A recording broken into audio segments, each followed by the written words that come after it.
Hello, this is Andrew Perkins, and this is part 3 in creating a blog using the CakePHP framework. In the last video, we created our first model, view, and controller.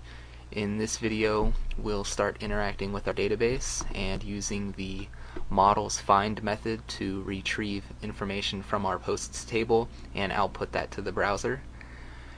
You'll need to add some sample data to your posts table.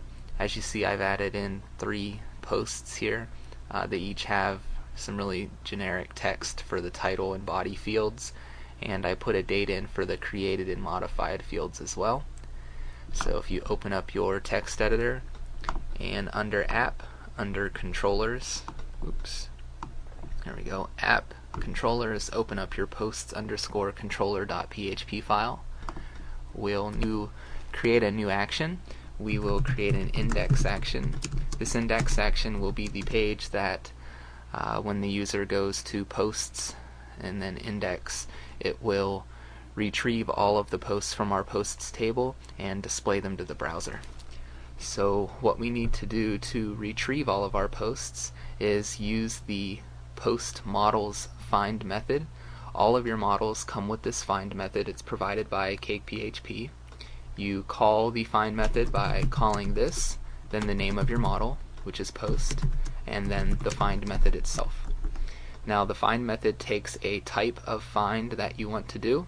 There are several different types of finds. The one we're interested in is called all.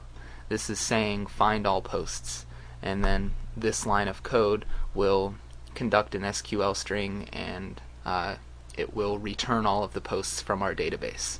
So now we need to send this to our view so that we can output all of the posts to the browser. And the way that you do that is by using the set method. The set method is a controller method, and it will send data to your view so you have access to it in the view.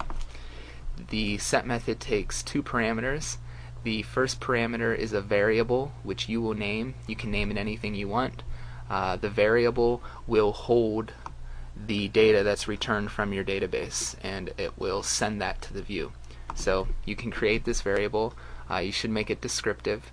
Since this is going to be holding all of our posts, we'll call our variable posts. And the second parameter that the set method takes is the actual data that you want to send to the view. We want to send all of the posts, so we can just cut that and paste that in as the second parameter. So now we're doing all of this in one line. We are finding all of the posts from our post table, we're storing it inside of a posts variable, and then we're using the set method, and it will send this posts variable to our index view. So now we need to create a view. In our views folder, under the posts folder, we will create a new file, and we'll call it index.ctp. Remember, view files are named right after their action. Our action's called index, so we need an index view file, and views use a .ctp extension. So here we can use HTML and PHP to output our posts. We'll create an h2 tag, and we'll say view all posts. We'll create a table tag, and close the table, and a tr tag, and we'll make some table headings, one for the title, and one for the body. And now we need to loop through that posts variable, which contains our database information. If you recall, we found all posts and we stuck it inside of a variable called posts, and we sent it to our view. So now we have this variable in our view called posts. Now posts is a multi-dimensional array, and we need to loop through it. So we create a for each loop for each posts as post, and we need to end the for each loop.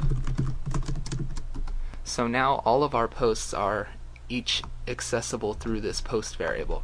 We need to start off by creating a new tr tag, and we'll create a td tag. This td tag will hold the title. So now we can echo out the post variable, and it is an array. It has 2 keys. The first key is the name of the model. Our model is called post. And the second key is the title, not the title, but is the field from the database which you want the value. We want the title field. So we also want to output the body, so we'll echo out post, and then the first key is the model, and the second key is the field in the database for which you want its value. We want the body.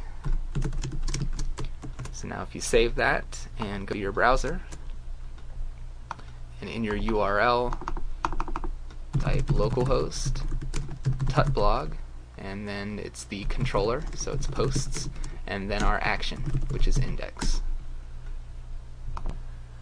And there we go. You can see it went to our database and it grabbed all 3 posts and it outputted them using the table, and it's the first post, second post, and third post.